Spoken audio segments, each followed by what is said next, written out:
인생을 살아가다 보면은 마치 이 벼랑 끝에 서 있는 듯한 그런 느낌을 받을 때가 있습니다. 깨어진 유리그릇처럼 정말 도저히 소망이 보이지 않을 때가 있어요. 몸도 아프고 하는 일도 잘 되지 않고 누군가 나의 말에 귀를 기울여 주지도 않고 어디 한 곳 마음을 둘 만한 곳이 없을 때가 있습니다.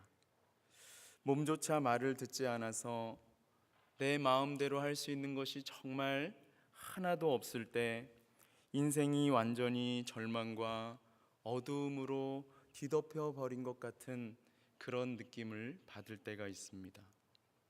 소망을 가질래야 가질 수가 없고 무엇인가 희망적으로 바라볼래야 전혀 바라볼 수 없을 때가 있어요. 개인적으로 저에게는 요즘이 정말 그런 순간인데요. 여러분은 요즘 어떻게 보내고 계신가요? 그럴 때에 누군가가 내게 다가와서 나에게 말을 걸어주고 나의 아픈 마음을 조금이나마 함께 진심으로 공감해 준다면 그보다 더 큰 위로는 아마 없을 것입니다. 그런데 이렇게 아파하는 사람과 함께 진심으로 공감해 주려면 어떻게 해야 할까요? 정말 아파하는 사람과 함께 따뜻한 마음을 깊이 나누려면 어떻게 해야 될까요? 그냥 단순히 공감해 주는 척만으로는 절대로 그가 어떤 상황 속에서 지금 어떤 아픔을 가지고 아파하고 있는지 헤아릴 수가 없습니다. 아니, 오히려 어설프게 공감해 주려고 했다가 서로 더 어색하게 되는 일이 벌어지고 맙니다. 한 청각 장애인이 있습니다. 게다가 여자예요. 그러니 이분의 인생을 살아가기가 얼마나 힘들었을까요? 정말 많은 힘이 들었을 것입니다. 이분은 청각 장애를 가지고 있다 보니까 학교라는 곳을 평생 동안 가본 적이 없어요. 초등학교, 중학교, 고등학교를 모두 다 검정고시로 졸업을 했습니다. 그러다 보니까 동창이나 친구가 아무도 없습니다. 그래서 이분은 책을 통해서 사회를 배웠고요, 자서전을 통해서 사람을 배울 수밖에 없었어요. 탐정이 되고 싶으면은 추리소설을 읽었고, 그리고 비련의 여주인공이 되고 싶으면은 로맨스 소설을 읽었으며, 또 부지런한 사람이 되고 싶으면 자기 개발서를 부지런히 읽었습니다. 이렇게 하다 보니까 어떤 문제가 생기게 됐냐면 다른 사람과 소통할 수 있는 공감 능력이 현저하게 떨어질 수밖에 없었어요. 사람과 사람 사이에 직접적인 교류가 없었기 때문입니다. 이제 20살이 되면서 이제 웹 디자이너라고 하는 직업을 갖고 부푼 희망을 가지고 정말 사회라고 하는 이곳에 첫 발을 내딛게 되었습니다. 웹 디자이너라고 하는 직업을 선택한 이유는 너무나 간단했어요.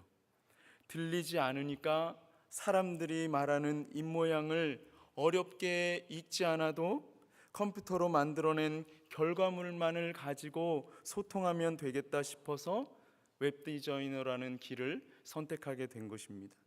하지만 공감 능력이 떨어지다 보니까 직장 생활은 생각만큼 수월하지가 않았습니다. 다양한 상황에 대처하는 방법을 잘 몰랐기 때문이에요. 예를 들면은 이 직장 상사가 퇴근을 하기 직전에 어떤 일을 맡기면은 정말 냉담하게 사무적으로 퇴근 시간이 다 되어 가니까 내일 달라고 말을 하는 것입니다. 그러니 직장 상사가 좋아할 리가 없죠. 그러니까 이제 직장 생활을 수월하게 할 수가 없게 되었습니다. 왜냐하면은 이분이 읽은 책에서는요, 퇴근 시간이 넘어서 못할 일은 맡지 말라 라고 지침을 주었기 때문에 퇴근하기 전에 그 직장 상사가 주는 일은 절대로 받지 않은 것입니다. 여러분, 이렇게 소통하는 능력이 현저하게 떨어지다 보니까 직장 생활을 잘 할 수가 없었고요. 또 회사를 고를 때도 월급을 많이 주고 또 주 5일제 칼퇴근에 할 수 있는 회사만을 고르다 보니까 회사를 자주 옮겨 다니게 되었습니다. 그러다 보니까 점점 이분은 외로움이라는 것을 느끼게 되었어요. 그리고 하나도 행복하지 않은 자신을 발견하게 되었습니다. 그렇게 5년이라는 시간이 흘렀어요. 그러다가 한 번은 사람들과 부딪히면서 하는 일을 이제 해보고 싶다는 그런 마음이 들었습니다. 그래서 바리스타라고 하는 새로운 직업을 가지고 카페에서 수많은 사람들을 대하면서 이제 일을 시작하게 되었어요. 청각 장애를 가지고 있다 보니까 사람들이 주문하는 것을 제대로 알아듣기 위해서 정말 많은 긴장을 하고 사람들을 대해야만 했습니다. 뿐만 아니라 몸으로 커피를 만들어야 하는 일들도 처음에는 잘하지 못해서 많은 실수를 저지를 수밖에 없었어요. 한 번은 이제 판매용 쿠키를 포장하다가 실수로 그 쿠키를 바닥에 그만 엎어버리고 말았습니다. 사실 이렇게 실수를 했을 때는 먼저 자신이 실수했다는 것을 이제 인정을 하고, 그리고 이제 다른 사람들이 또 놀라지는 않았는지 살펴보고, 혹시 놀랬다면은 뭐 놀라지는 않으셨어요, 이렇게 얘기를 하면서 이제 주변 사람들과 먼저 소통을 하고 그 엎어진 쿠키를 이제 치우는 것이 정상인데, 이 자매는 어떻게 반응을 했냐면 정말 무표정한 얼굴로 그 쿠키 내가 돈 주고 사면 되잖아요. 사장님한테 쿠키 팔았다고 하면 되잖아요. 이렇게 얘기를 한 것입니다. 그러니까 같이 일하던 분이 너무나 놀라면서 너는 어떻게 그런 생각을 할 수 있느냐고 물었습니다. 쿠키가 바닥에 떨어졌을 때 적절하게 반응을 하지 못하다 보니까 어려움을 겪게 된 것이죠. 여러분, 이렇게 공감하지 못하면 많은 어려움이 발생하는 것을 볼 수가 있는데요. 문제는 우리 주변에서 이 공감하지 못하는 일이 자주 반복해서 일어난다는 데 있습니다. 다른 사람의 심정을 우리가 잘 헤아리지 못하다 보니까 소통하는데 많은 어려움을 우리가 겪는 것입니다. 여러분, 그러면 오늘 본문의 말씀과 이 공감하지 못하는 것이 무슨 관계가 있을까요? 사실 오늘 본문은요, 하나님께서 범죄한 북이스라엘과 공감하시는 탁월한 능력을 보여주시는 말씀입니다. 우리는 여기에서 아무도 놀라지 않아요. 여러분, 왜냐하면은 이것이 얼마나 어려운 것인지를 우리가 잘 모르기 때문에 그렇습니다. 하지만 우리가 이 말씀을 통해서 지금 이스라엘이 얼마나 심각한 범죄를 지었는지 파악하고 나면은 거룩하신 하나님께서 범죄한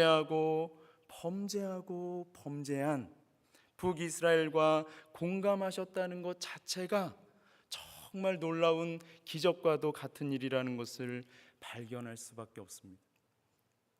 먼저 오늘 이 본문의 말씀 9절부터 11절을 보면은 이 북이스라엘이 얼마나 심각한 범죄를 끊임없이 짓고 있는지, 그리고 그로 말미암아 어떠한 형벌을 받게 될 것인지를 말씀하시는 것을 볼 수가 있는데요. 우리 다 함께 한번 9절부터 11절의 말씀을 같이 한번 읽어보겠습니다. 9절부터 11절 시작. 이스라엘아, 내가 기브아 시대들로부터 범죄하더니 지금까지 죄를 짓는구나. 그러니 범죄한 자손들에 대한 전쟁이 어찌 기브아에서 일어나지 않겠느냐.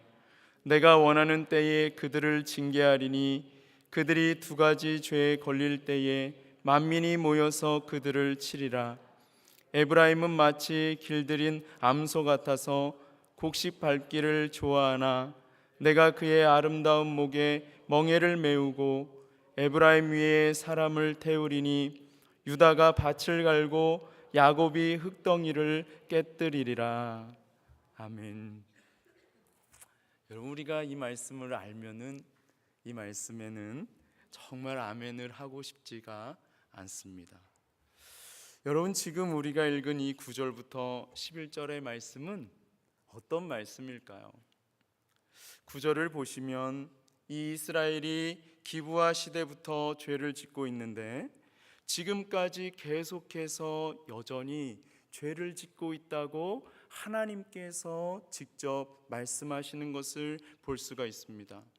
여러분이 기브아 시대는 사사 시대를 가리키는 것입니다.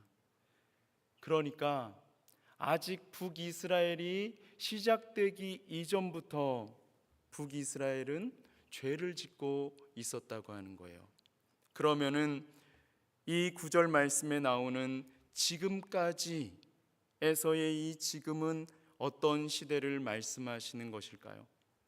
이 호세아서 1장 1절을 보시면 요아스의 아들 이 여로보암 2세가 다스리던 북이스라엘의 말기 시대를 말씀하고 있는 것입니다. 그러니까 북이스라엘이 시작되기 전부터 시작을 해가지고 북이스라엘이 끝날 때까지 변함없이 북이스라엘은 죄를 짓고 있었다고 선지자가 말하는 것이 아니라 여호와 하나님께서 직접 이스라엘에게 말씀을 하고 계신 거예요. 10절은 이 이스라엘이 두 가지 죄를 지을 때 만민이 모여서 이스라엘을 칠 것을 말씀하고 있는데요. 여러분이 두 가지 죄는 무엇일까요? 첫 번째 죄는요, 9장 1절을 보시면 북이스라엘이 여호와 하나님을 떠난 죄입니다. 그리고 두 번째 죄는 11장 2절을 보시면 알 수가 있는데요, 바로 바알을 숭배하는 죄예요. 이 두 가지 죄로 말미암아 북이스라엘이 결국은 파멸의 길로 가되 정말 철저한 파멸의 길을 가게 될 것을 11절은 농부가 길들인 암소가 그 많은 열매들을 짓밟는 것을 통해서 농사를 망치는 것과 하나님께서 그토록 사랑하시는 유다가 밭을 갈고 야곱이 농사를 짓게 되는 것에 비유해서 말씀을 하고 계십니다. 13절부터 15절은 이 9절부터 11절의 말씀과 대칭적으로 이스라엘이 얼마나 철저하게 죄악된 길을 걸어감으로 말미암아 철저하게 멸망하게 될 것인지를 다시 한번 말씀을 해주고 있고, 이것은 이스라엘의 역사 가운데 생생하게 그대로 성취가 되었습니다. 여러분, 이 말씀만 놓고 보면은 거룩하신 하나님께서는 이 범죄한 이스라엘과 공감하시기는커녕 범죄한 이스라엘을 정말 철저하게 응징하시고 심판하시는 것처럼 보입니다. 하지만 그 사이에 놓여 있는 이 12절의 말씀을 보면은 거룩하신 하나님께서 범죄한 이스라엘과 얼마나 열렬하게 그리고 뜨겁게 공감하고 계신지를 알 수 있는데요. 호세아서의 저자는 의도적으로 이 12절의 말씀을 9절과 11절, 9절부터 11절, 그리고 13절부터 15절 사이에 정말 짜임새 있게 배치함으로써 이 9절부터 15절의 이 말씀 가운데에서 이 12절의 말씀을 유독 돋보이게 해놓았다는 것을 알 수가 있습니다. 하나님께서는 12절에서 어떤 말씀을 하고 계신지 우리 다 함께 한번 12절을 같이 한번 읽어보겠습니다. 12절 시작. 너희가 자기를 위하여 공의를 심고 인애를 거두다. 너희 묵은 땅을 기경하라. 지금이 곧 여호와를 찾을 때니 마침내 여호와께서 오사 공의를 비처럼 너희에게 내리시리라. 아멘. 여호와 하나님께서 지금 이스라엘에게 말씀하시는 것은 공의를 심고 인애를 거두라고 하는 것입니다. 여러분이 공의를 심고 그 열매로서 인애를 거두라고 하는 것이 무엇을 의미하는 것일까요? 이것은 바로 뒤에 나오는 너희 묵은 땅을 기경하라고 하는 말씀과 깊은 관련이 있는데요, 여호와 하나님께서 말씀하신 이 자기를 위하여 공의를 심고 그 열매로 인애를 거두라고 하는 것은 묵은 땅을 기경하는 것을 의미하는 것입니다.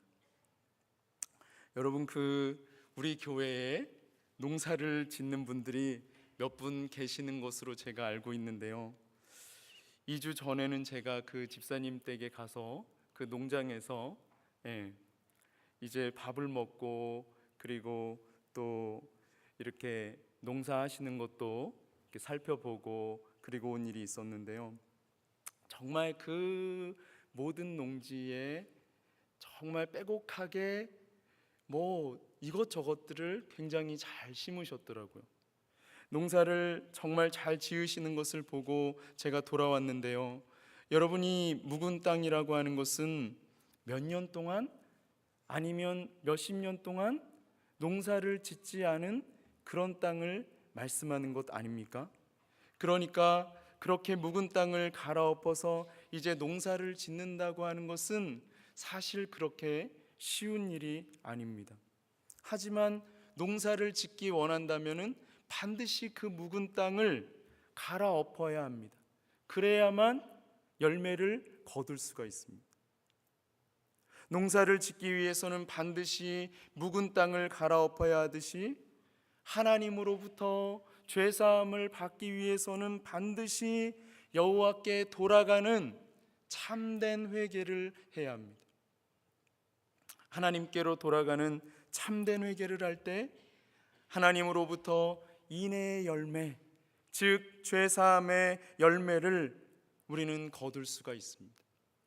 그래서 거룩하고 거룩하시며 이 거룩하신 하나님께서는 전혀 공감이 되지 않는, 전혀 공감할 수가 없는 이 범죄하고 범죄하였으며 범죄한 이스라엘에게 여호와를 찾으라고 간곡한 말로 권면하고 계신 것입니다. 그런데 사실 우리는 이런 말씀을요, 그동안 너무나 많이 들었기 때문에, 사실 오늘 아침에도 듣지 않았습니까? 이런 말씀을 들었을 때 우리는 이제 아무런 느낌이 없어요. 오히려 우리는 이제 이렇게 반문을 합니다. 도대체 회개가 뭔데요? 어떻게 하는 것이 정말 회개하는 것인지 좀 보여주세요. 강단에서 외치고 있는 당신은 정말 회개했습니까? 사랑하는 여러분, 회개하는 것이요, 쉬운 것처럼 보여도요, 신앙생활을 좀 제대로 해보려고 하면요, 회개만큼 어려운 것이 없다는 것을 발견하게 됩니다. 신앙생활을 얼렁뚱땅할 때는요, 적당히 회개하면 돼요. 그런데 신앙생활을 제대로 해보려고 하면은요, 진정으로 회개하는 것만큼 어려운 것이 없다고 하는 것을 발견합니다. 교회 청소요? 또 뭐가 있을까요? 식당 청소요? 이런 건 그냥 하면 돼요. 그러면 결과가 나타납니다. 근데 회개라는 것은 그런 것이 아니거든요. 마음으로 뉘우쳐 하나님께로 내 삶의 방향을 완전히 전환하는 거예요. 이것은 그렇게 쉬운 일이 아닙니다. 또 내가 마음 먹는다고 되는 일도 아니에요. 여러분, 오늘 12절 하반절에서 하나님은 범죄한 우리에게 이렇게 말씀하고 계십니다. 우리가 진정으로 회개하면, 즉 다시 말하면 우리가 진정으로 오직 여호와 하나님 한 분만을 찾고 오직 그 하나님 한 분만을 의지하면 마침내 여호와께서 친히 범죄한 우리에게 찾아오셔서 모든 재앙을 다 거두어 주시고 우리를 죄에서 구원하시는 공의를 비처럼 우리에게 내려주시겠다고 하나님께서 친히, 이 강단 위에서 설교하는 목사가 아니라 하나님께서 친히 우리에게 약속해 주고 계십니다. 사랑하는 여러분, 정말 지금 우리는요 여호와 하나님께 돌아갈 때입니다. 여호와 하나님께 이미 충분히 돌아간 사람은 우리 가운데 아무도 없어요. 왜냐하면은요 우리는 죄성을 가지고 있는 연약한 죄인이기 때문에 그렇습니다. 여전히 우리는 회개할 것이 우리 가운데 켜켜이 쌓여 있어요. 문제는요 우리가 그것을 애써 외면할 뿐이죠. 보려고 하지 않습니다. 주님의 말씀을 들으려고 하지 않아요. 사람의 말로 치부해버리고 그냥 넘기면 되는 것입니다. 왜요? 우리는 그렇게 지금까지 신앙생활을 해왔으니까요. 그리고 앞으로도 그렇게 신앙생활을 할 거니까요. 여러분, 그런데 하나님께서는 오늘 12절 말씀에서 너희 묵은 땅을 기경하라고 말씀하시며 지금이 곧 여호와를 찾을 때니 마침내 여호와께서 오사 공의를 비처럼 회개하는 자에게 내리겠다고 말씀을 해주시는 것입니다. 이 말씀을 하시면서 하나님은 범죄한 이스라엘을 얼마나 사랑하셨고 사랑하셨으며 또 사랑하고 계신지를 11장 1절부터 4절에서 말씀을 하고 계신데요, 우리 다 함께 한번 이 11장 1절부터 4절까지의 말씀을 같이 한 목소리로 한번 읽어보겠습니다. 시작. 이스라엘이 어렸을 때에 내가 사랑하여 내 아들을 애굽에서 불러냈거늘 선지자들이 그들을 부를수록 그들은 점점 멀리하고 바알들에게 제사하며 아로새긴 우상 앞에서 분향하였느니라. 그러나 내가 에브라임에게 걸음을 가르치고 내 팔로 안았음에도 내가 그들을 고치는 줄을 그들은 알지 못하였도다. 내가 사람의 줄 곧 사랑의 줄로 그들을 이끌었고 그들에게 대하여 그 목에서 멍에를 벗기는 자같이 되었으며 그들 앞에 먹을 것을 두었노라. 아멘. 여러분, 이 말씀을 보시면은 하나님께서 범죄한 이스라엘을 얼마나 사랑하셨는지 알 수 있는데요, 먼저 1절을 보시면은 하나님께서는 이스라엘이 어렸을 때에 이 이스라엘을 사랑하셔서 애굽에서 불러내셨다고 말씀하고 있습니다. 하지만 2절에서는 그럼에도 불구하고 이 이스라엘이 범죄하였음을 말씀하고 있는데요, 그러면 여러분, 우리는요 배은망덕한 자식이라고 말하면서 그냥 좀 그러면은 포기하거나 아니면 뭐 지 멋대로 살게 그냥 내버려 둘 법도 하지 않습니까? 그런데 하나님께서는요 그런 에브라임, 즉 이 북이스라엘에게 걸음을 가르쳐 주시고 그리고 하나님의 두 팔로 이 에브라임을 꽉 끌어안아 주셨다고 말씀을 하고 있습니다. 하지만 에브라임은 하나님께서 그렇게 꽉 끌어안아 주셨을 때에도 여전히 하나님이 그들을 얼마나 사랑하고 계신지를 알지 못했다고 주님이 말씀하고 계세요. 우리 권사님이 조금 안 좋으신 거 아니세요? 혹시 괜찮으세요? 예.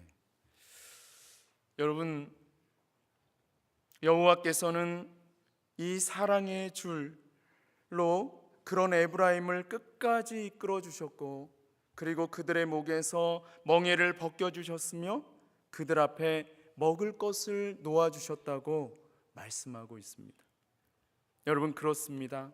하나님께서는 범죄한 우리를 이토록 변함없이 사랑하고 계세요. 그래서 하나님께서는 범죄하여 죽은 우리에게 새로운 생명을 주시기 위해서 하나밖에 없는 외아들 예수 그리스도를 내어주셨고 십자가에서 죽도록 하심으로 말미암아 우리에게 새로운 생명을 주셨습니다. 하나님께서 범죄함으로 말미암아 죽은 나를 그리스도의 그 보혈로 구속하여 주심으로 말미암아 나를 낳아 주셨어요. 여러분, 금요일 날 목사님이 하나님이 우리 아버지시라 그 말씀으로 말씀을 주셨는데요. 여러분, 하나님이 언제 우리를 낳으셨는가 반문하시는 분도 있을 거예요. 하나님께서는 예수 그리스도의 십자가 보혈로 죽은 우리를 낳아 주신 것입니다.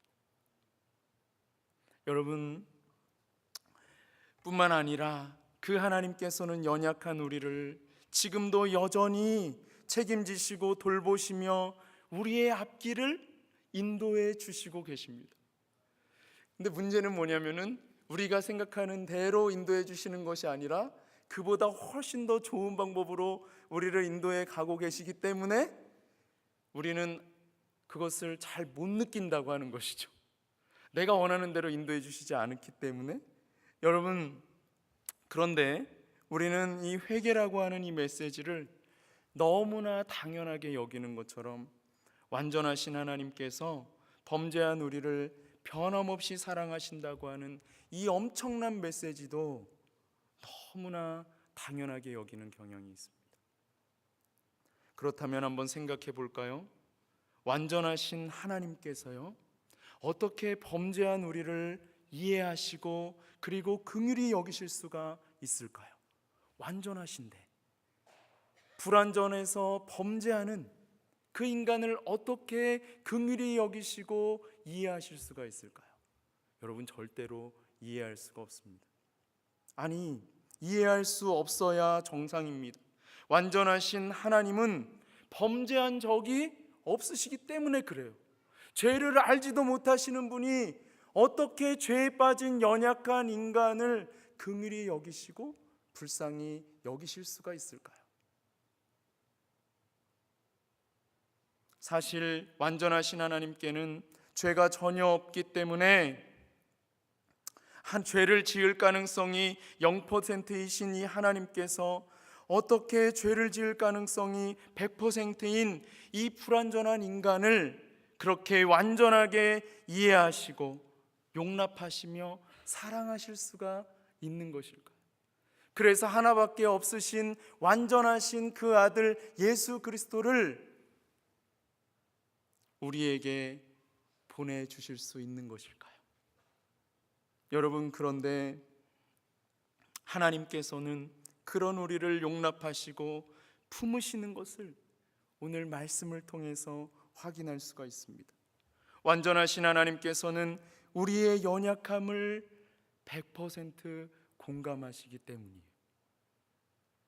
논리적으로는 100% 공감할 수 없을 것 같은데 하나님은 100% 공감하시는 거예요.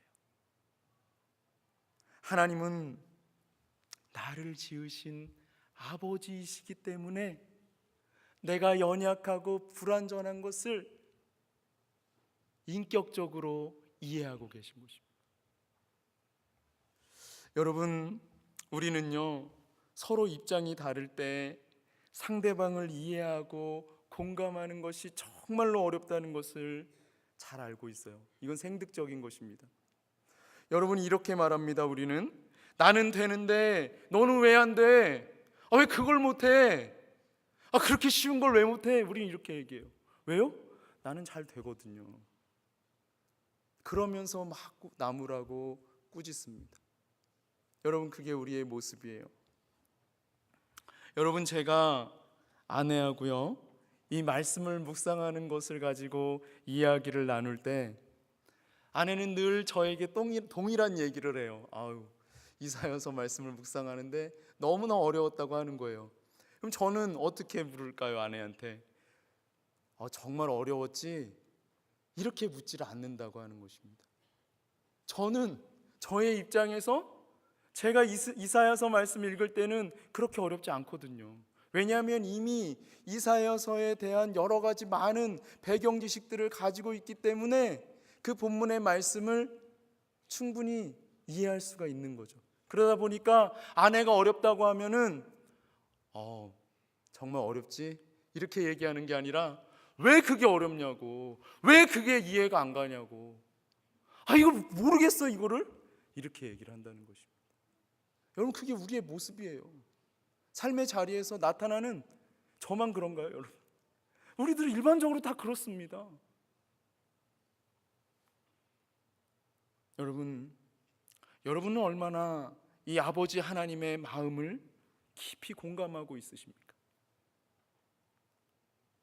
하나님 아버지께서 여러분 한 사람 한 사람을 얼마나 깊이 그리고 정말 뜨겁게 사랑하시는지 우리가 정말 온전히 깨닫고 그분의 완전하신 사랑에 공감을 한다면은 우리는 이렇게 편하게 앉아서 예배를 드리거나 아니면 저처럼 이렇게 편하게 서서 설교하지 못할 것입니다.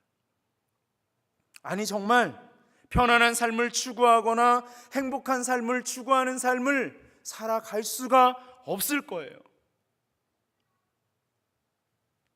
오직 하나님 한 분만을 위해서 우리의 남은 생애를 정말 바치지 않고는 문자 그대로 나의 남은 생애를 바치지 않고는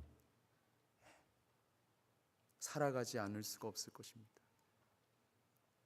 나의 행복을 추구하는 것보다 하나님의 뜻이 온전히 이루어지는 것이 나의 삶의 목적이 될 거예요. 나의 성공을 추구하는 것보다 하나님의 뜻이 온전히 이루어지는 것이 나의 목적이 될 수밖에 없을 것입니다. 사랑하는 여러분, 나를 변함없이 사랑하시는 이 하나님 아버지의 마음에 정말 깊이 공감하는 은혜는요, 아무에게나 주어지는 것이 아니에요.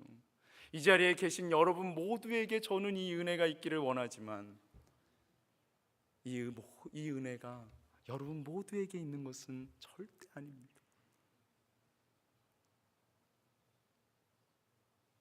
그리고 그 사랑을 깊이 공감하게 된 자는 반드시 그의 삶을 돌이켜서 아버지 하나님 한 분만을 찾고 찾을 때까지 찾는 회개의 삶을 살아가지 않을 수가 없어요. 누가 회개하라고 해서 회개하는 것이 아닙니다. 아버지께서 나를 어떠한 사랑으로 사랑하셨는지 깨달아지기 때문에 회개하지 않고는 못 견디는 거죠. 나의 더러움을 볼 때마다 그분 앞에 나아가 주님의 보혈을 의지하지 않고는 도저히 살아갈 수가 없기에 하나님 앞에 절규하는 마음으로 부르짖는 것입니다. 여러분, 교회가 오래되고 신앙생활을 오래 할수록 우리의 마인드를 리셋하는 것이 정말로 어렵습니다. 우리의 마음을 새롭게 하는 것 절대 안 됩니다. 성령께서 역사해 주시기 전까지는 절대로 안 돼요. 정말 변하지 않고 변하지 않는 자들이 누구냐? 저 같은 목사입니다. 절대 안 변합니다. 여러분, 다시 한번 말씀드릴까요? 교회가 오래되고 신앙생활을 오래 할수록 우리의 마인드를 리셋하는 것은 정말로 어려워요. 불가능하다고 말해도 과언이 아닙니다. 여러분, 우리는 익숙한 대로 편한 대로 신앙생활을 하려고 하는 경향이 있기 때문이에요. 여러분, 이 자리에 오늘 처음 나오신 분 한번 손 들어 보실까요? 사실 손 들기를 기대하고 들으라고 말씀드린 건 아닌데요, 오늘 이 자리에 처음 나오신 분은 아마 몇 분은 안 되실 거예요. 많이 잡아봐야 10손가락 안에 꼽아야 될 것입니다. 거의 대부분이 지난주에 나오신 대로 이번 주에도 나오시는 거예요. 그리고 여기 있는 분들은 대부분 변함이 없다면 다음 주에도 그대로 나와서 여기 앉아 계신다니까요. 그리고 말씀 듣고 또 돌아가서 여러분의 익숙한 대로 편한 대로 여러분의 삶을 살아가게 돼 있어요. 안 그럴 것 같습니까, 여러분? 여러분, 그렇습니다. 여러분, 그런데요, 그렇게 편한 대로 그리고 익숙한 대로 신앙생활을 해서는요, 절대로 하나님께서 기뻐하시는 열매를 맺을 수가 없어요.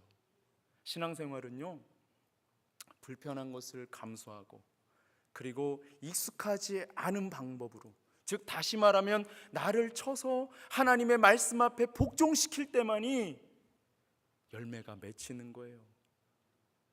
오래 신앙생활을 한다고 해서 열매가 맺히는 것이 아니라 하나님께로 돌이킬 때, 또 하나님의 말씀에 순종할 때 나도 모르게 내 삶의 자리 가운데 저절로 하나님께서 그 열매를 맺어 나가시는 것을 우리는 볼 수가 있습니다.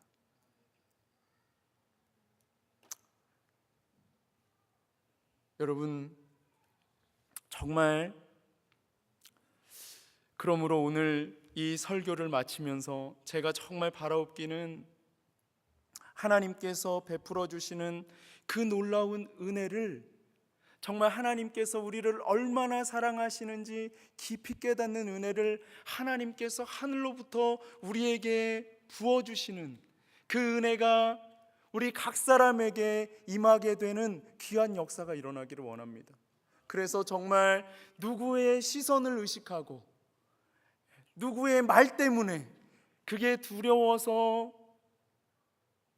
올가매이는 신앙생활을 하는 것이 아니라 정말 성령님께서 주시는 자유함 가운데 하나님께서 이끄시는 대로 나를 내어 맡기며 그 은혜 가운데 즐겁고 기쁜 마음으로 순종하며 나아갈 때 주님께서 맺게 하시는 아름다운 열매가 우리 모두에게 맺히시기를 간절히 소망합니다.